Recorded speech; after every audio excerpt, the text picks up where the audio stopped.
What would your younger self say about how your family turned out? Every Thanksgiving since I can remember, my family gathered around my mother's oak dining table, the one with the deep scratches under the runner where my brother carved his initials when he was 9 and nobody ever bothered to fix. It's the same table, the same tablecloth, the same beige and brown spreads, stuffing, gravy, that green bean thing with the crunchy bits on top, and always, the same photo taken after the dishes were cleared, in front of the dusty china cabinet with the faded glass. Everyone would squeeze in shoulder to shoulder, Mom front and center with her plastic smile, Alan and his wife to her right, Nora and her kids to her left, Uncle Don off to the side like the family mascot. And me? I was there some years. Not all. But when I was, I never seemed to make it into the photo. Or if I did, I was behind someone's head, blurry, turned away, or cropped out when it hit Facebook. No tags. No captions. Just a cheerful, Happy Thanksgiving from the Blake family. As if I was just invisible. I used to tell myself I was imagining it. That it wasn't personal. That maybe Carol, my mother, but I call her Carol now, more accurate, was just bad at tech. But one year I literally saw her remove the tag from my name. Unclicked it with the same careful attention she used when icing her lemon bars. I stared at the screen like I'd seen a ghost. Or maybe like the ghost was me. I let it go. I let it go for years. Through my 20s when I was hustling in New York, through my 30s when I moved to LA and spent more time pitching shows to men in Patagonia vests than sleeping. Even when my first show got picked up, tiny streaming network, nothing flashy, I kept showing up, hoping maybe they'd notice. They didn't. I'd sit in my childhood bedroom with the pink wallpaper still up, scrolling through the comments on Nora's family photos while she gushed about her third baby's Halloween costume and Alan posted courthouse selfies. There was never a post about me. Not even when I made Variety's Writers to Watch list. Not even when I got nominated. But the Emmy? That one hit different. I didn't think I'd win. Nobody did. I was up against giants, women with resumes longer than my childhood trauma list, but somehow I won. I remember standing there on that stage, lights in my eyes, the statue in my hand heavier than I expected, like it was made to remind you you're holding something that matters. I thanked the cast. I thanked the crew. I even thanked my writing professor from college, who used to tell me I had a dangerous brain, which I later realized was his weird way of saying, you don't shut up, but I respect it. And yes, I thanked my family. Briefly. Stupidly. Out of obligation. Out of hope. I flew home 2 days later. Carol picked me up from the airport. She didn't mention the Emmy. She asked about the flight. Then about the weather. Then about whether I still eat gluten. On the drive back to her house, we passed a billboard that said, God's love is bigger than your mistakes, and I thought, damn, I should buy one of those and write, even bigger than Carol, under it in spray paint. We had dinner that night. Chicken.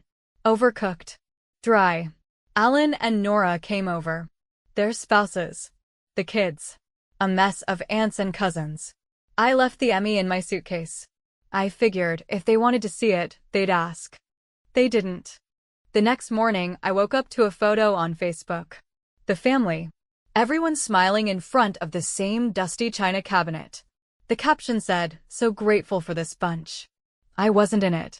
I had been in the room. Right there. But somehow, once again, not pictured. Not tagged. Not even mentioned. I stared at the screen for a long time. My coffee went cold in my hand. It wasn't the first time. But something in me snapped. Not in an angry way. Not even in a sad way. It was a quiet click, like a gear shifting in your mind that says, okay then. We're done playing nice. That afternoon, while Carol and Nora took the kids to the pumpkin patch and Alan pretended to take a call about a client, I opened my laptop and started making arrangements. A billboard. Digital. Flashy. Right on Route 17, just outside of town where they all drive to church on Sundays. I uploaded a 30-second clip of my Emmy speech. Just the part where I say, and to the people who didn't believe in me, I see you now, and I'm still going anyway. Then I added a caption. In bold white letters, big enough to read from the road. Not pictured, the one who actually made it. Petty? Maybe. But after 4 decades of being the punchline, the afterthought, the extra chair at the kids' table, it felt less like revenge and more like truth-telling. I didn't want an apology. I didn't want them to change. I just wanted them to finally look. Really look. Not at what they thought I was. Not at the girl who didn't fit in, who moved too far away, who worked too much or talked too loud. But at the woman who made something out of nothing. Who clawed her way into a world they didn't even believe existed. I booked it for 4 weeks. Prime traffic time. And I wasn't done yet. Because here's the thing. You don't spend your whole life being erased without learning how to make an entrance. And I was just getting started. Growing up in the Blake household felt like being trapped in a perfectly staged play, one where the lead roles had been assigned before you ever learned your lines, and no matter how hard you tried to deliver your monologue, someone always turned off the mic just before you spoke. Alan, my older brother by 3 years, was the undisputed golden child, his trophies for debate, his straight teeth, his yes, ma'am, Southern boy charm, all wrapped in a shiny package my mother could proudly present at church and small-town fundraisers. Nora, our baby sister, arrived 6 years after me and somehow managed to balance the fragile art of being both adored and coddled, with her glitter glue school projects taped to the fridge like they were Van Gogh originals and her every tantrum chalked up to being sensitive and spirited, while I, standing awkwardly between them, was the misfire, the one who talked too much, asked the wrong questions, wore too much eyeliner, and couldn't, for the life of me, understand why the only approval that mattered was so rarely granted. Even when we were kids, the division wasn't just subtle, it was institutional. Alan was the future, Nora was the joy, and I was the complication that required effort. I still remember one 4th of July when I spent 3 hours helping Mom in the kitchen, peeling potatoes, arranging the plates, filling endless pitchers of sweet tea, and just when I thought she might, for once, say something remotely kind, she turned to me and said, "Why don't you go upstairs and change into something that doesn't make you look so serious? It's a holiday." I was 13. That year's family photo? Alan in his Little League uniform, Nora in red, white, and blue ribbons, and me cropped at the shoulder, a sliver of my arm peeking out like an accident nobody noticed. That moment stayed with me, not because it was loud or cruel, but because it was quiet and deliberate, like everything they did to erase me was done with the soft precision of someone rearranging a shelf to hide a crack in the wall. Years passed, and the pattern didn't shift, it calcified. Alan went to law school on the East Coast, married a woman who called my mother Mom within 3 months of meeting her, and opened a practice back home where his name on the door made Carol beam like it was hers. Nora married her high school sweetheart, started popping out kids before 25, and became one of those performative homemakers who posts coordinated Easter photos and captions like, "So blessed to be their mama." Both of them had entire Facebook albums called Family Life, full of church outings, beach days, and backyard parties, and I appeared in none of them. Not even at events where I had literally been present, standing off to the side with a polite smile, holding a mimosa I had poured myself out of pure social survival. After the Emmy win, I kept thinking, maybe this time will be different. Maybe the thing they could never name, that unspoken resentment lodged between us like a bone in the throat, would dissolve in the glow of something so undeniably mine. I thought Alan might call, if only to sarcastically say something like, "Well, I guess not every liberal arts degree is a waste." I thought Nora, who'd always claimed to admire my independence, might at least send a congratulations message, maybe even a repost of the award photo, a chance for her to collect clout by association. Instead, Alan sent a one-word text, "Congrats." No punctuation, no emoji, no warmth. Nora reposted a screenshot of the Emmy broadcast, but it was from the network's account, not mine, and she cropped out the part where I said our father's name during my thank you speech. When I pointed it out, she replied with a heart emoji and nothing else. It wasn't accidental. It never is. You'd think it would hurt less after years of it. That being overlooked would start to feel like background noise, like the hum of an air conditioner you eventually forget is even running. But it never gets easier, not when the people doing the overlooking are the ones who helped raise you, who saw you at your most vulnerable, and who know exactly what it means when they choose silence. And yet, even after all that, I still wanted something that resembled recognition. Maybe not love, not the cozy kind, not the Nora and her kids on the lawn kind, but at least an acknowledgement that I existed beyond being an inconvenience. Which is why the idea for the second phase of my plan came to me not as revenge, but as a reclamation. The billboard had gone live, and based on the 3 missed calls from Carol that I hadn't returned, it had certainly made an impact. But I wanted more than just a 30-second traffic jam confession. I wanted to see their faces when I showed up in person on their turf, with nothing to lose and no desire to play nice anymore. And I didn't want to sneak in quietly, making polite hellos and fake laughs while everyone tried to pretend the giant elephant in the room was actually just a decorative ottoman. I wanted to hijack the annual Blake family barbecue, the sacred summer gathering where they all donned matching aprons that said "Grill Sergeant" and smiled wide for another round of curated perfection. So I RSVP'd yes to the invitation Nora emailed me like a corporate memo, complete with a Google Calendar link and a list of things to bring. I clicked going. I didn't bring potato salad. I didn't bring beer. I brought receipts. Not literal ones, though I had plenty of texts and email threads saved for my own peace of mind. No, what I brought was a smile, calm and knowing, and a perfectly rehearsed speech, the same one I had practiced in front of the bathroom mirror for years, always backing down before the final line. Not this time. Because when they looked at me at that barbecue, I didn't want them to see the girl they had forgotten, or the woman they tolerated like an obligation in a family they had already defined without her. I wanted them to see the ghost they buried and realize she came back not for closure, but for clarity. And maybe, just maybe, to burn the whole damn script. The Blake family barbecue was never just a barbecue. It was a ritual, an annual suburban masquerade carefully choreographed by my mother, who insisted on printed invitations, matching t-shirts with awful puns like grillin' and chillin' with the Blakes, and enough color-coordinated bunting to make a political campaign jealous. It was the event that anchored the illusion that we were wholesome, close-knit, cheerful to a fault, and blissfully untouched by the kinds of emotional fractures that actually defined us. To the neighbors, we were the picture-perfect family with a lawyer, a stay-at-home mom, a patriarch who had died too soon but left a legacy, and a mysterious third sibling who was either off in California or just couldn't make it this year. I always wondered which story they were telling behind my back. Either way, it didn't matter anymore.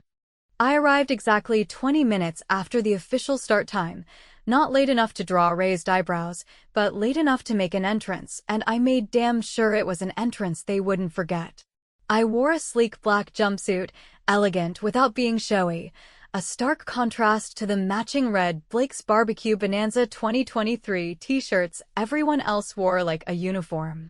Trisha, my assistant and sometimes partner in chaos, had flown out with me just for the day, not because I needed help carrying a potato salad, but because she had a front-row seat to a decade of me swallowing humiliation, and she wanted, in her words, to watch the fireworks.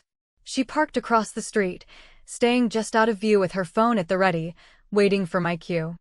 The backyard looked exactly as it had every summer since I was 10, plastic folding tables sagging under the weight of deviled eggs, coleslaw, crockpots plugged into extension cords that snaked across the lawn like tripwires.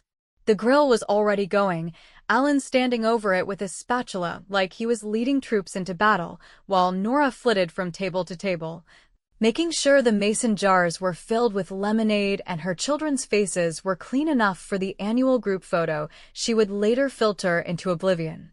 Carol, of course, stood near the rose bushes she pruned obsessively, beaming at guests, her eyes scanning for any sign of disorder.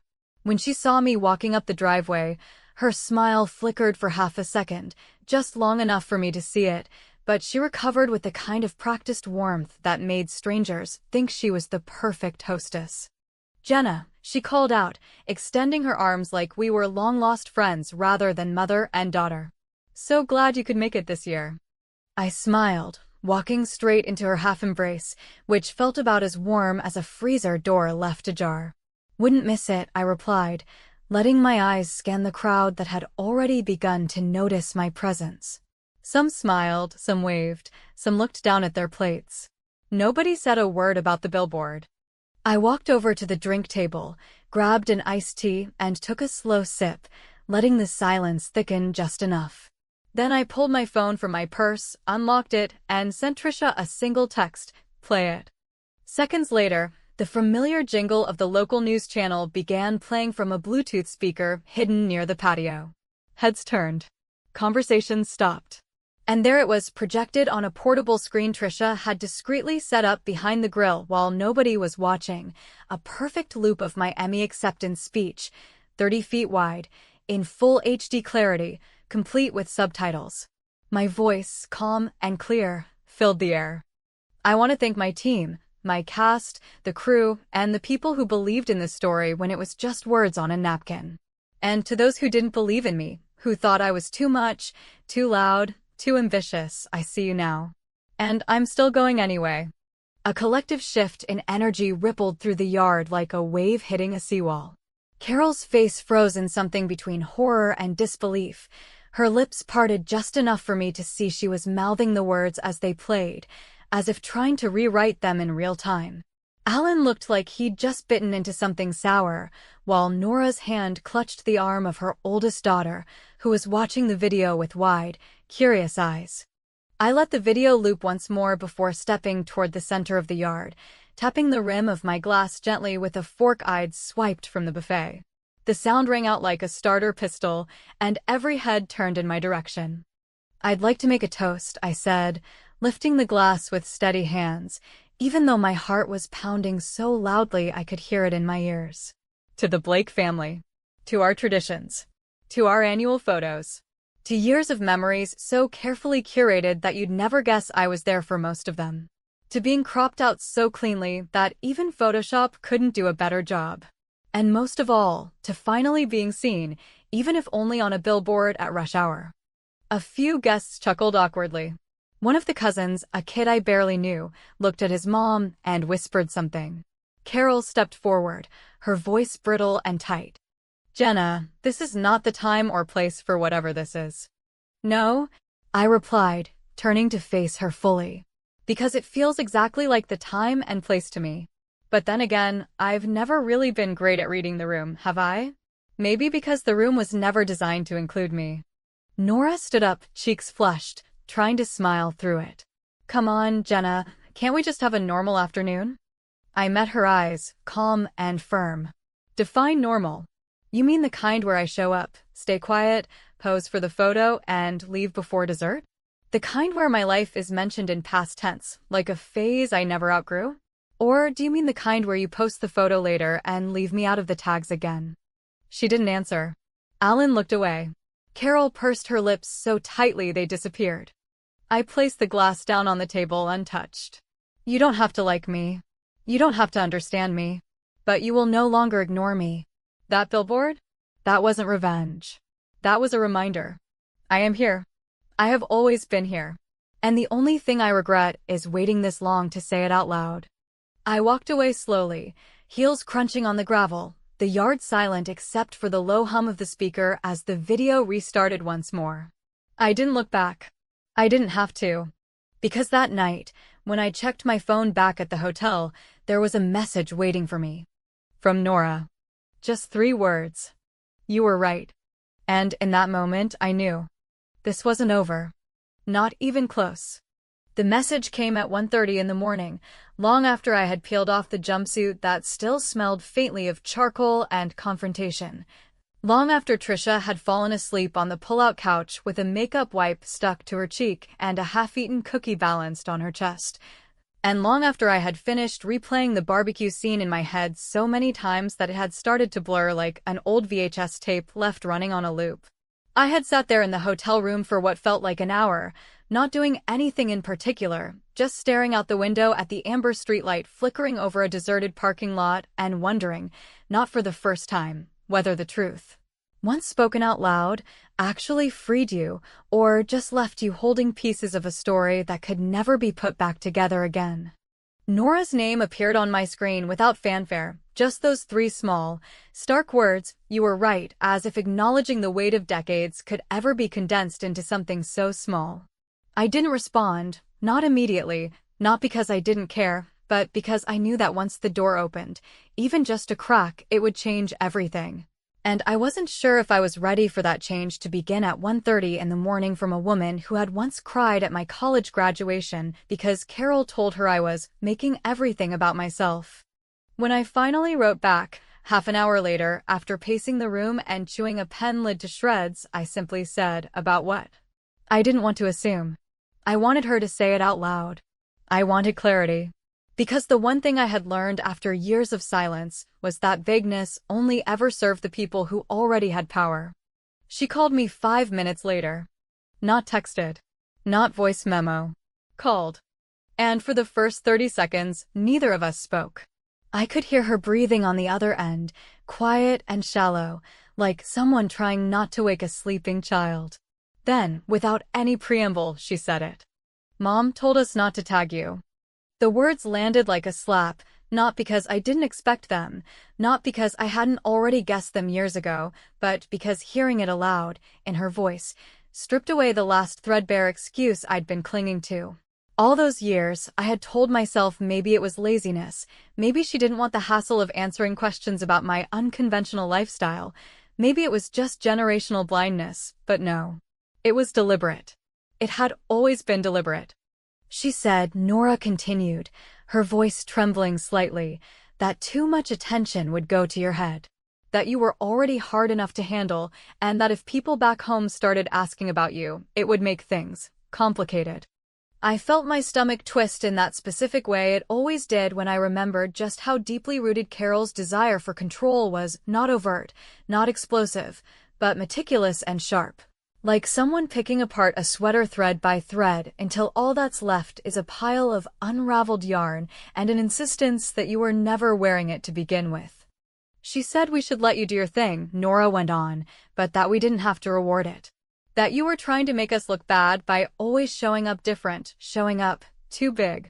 And that if we fed into it, we'd lose ourselves. I sat on the edge of the bed, every muscle tense, trying not to cry, not because I didn't want to, but because the tears that were coming didn't feel like sadness. They felt like betrayal seasoned with confirmation. I had spent a lifetime suspecting that I was being treated like a liability inside my own family, and now the evidence was being handed to me like a verdict.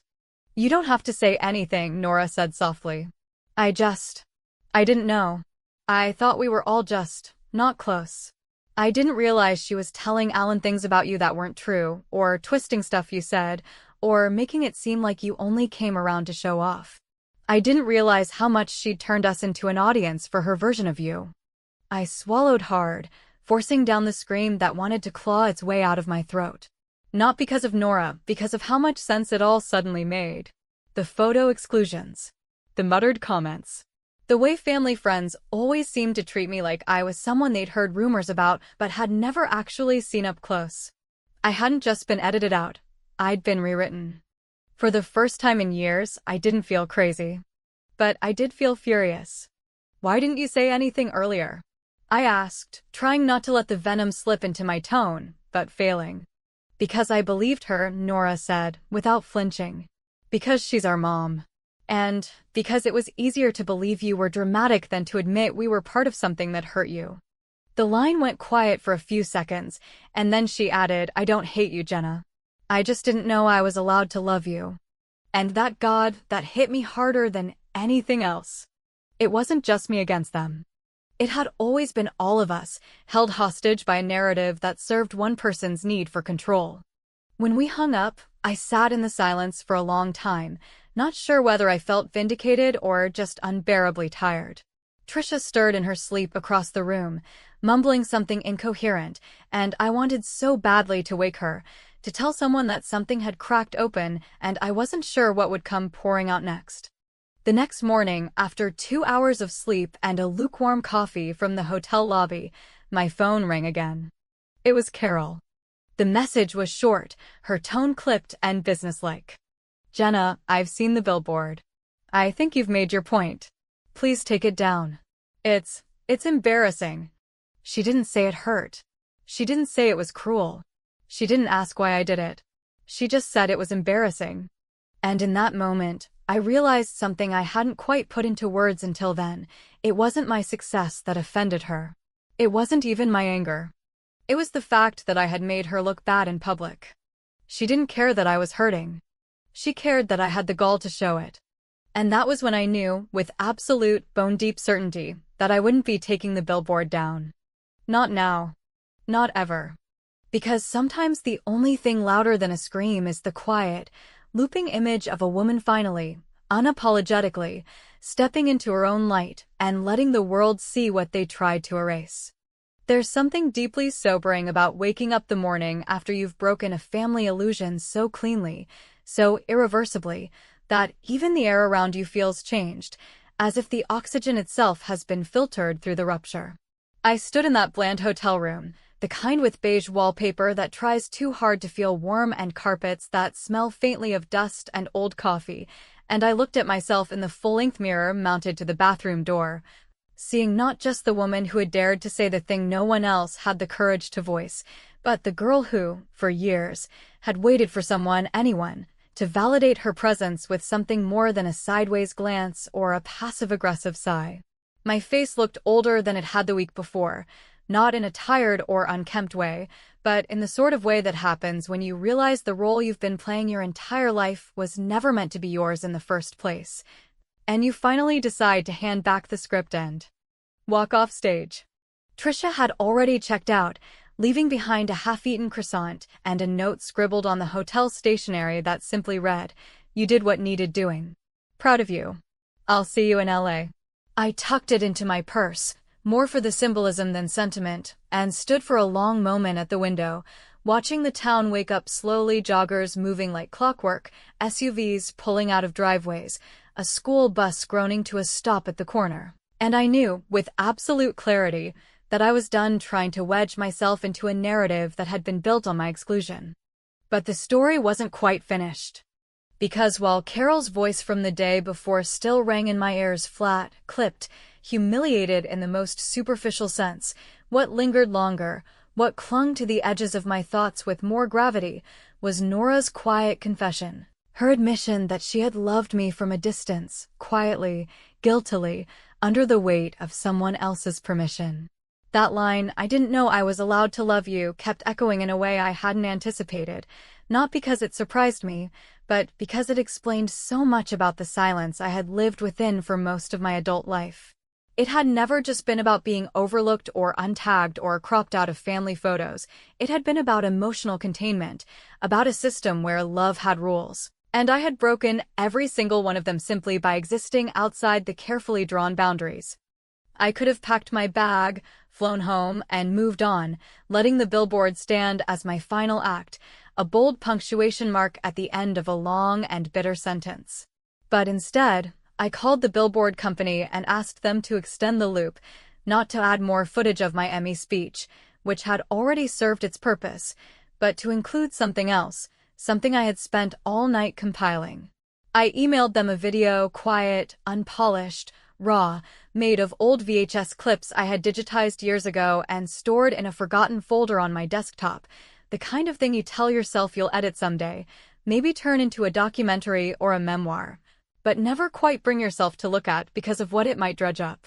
The footage was grainy but clear enough. Me, at age 6, standing alone on a backyard stage made of plywood and paint cans, performing a one-girl version of Cinderella with unmatched enthusiasm.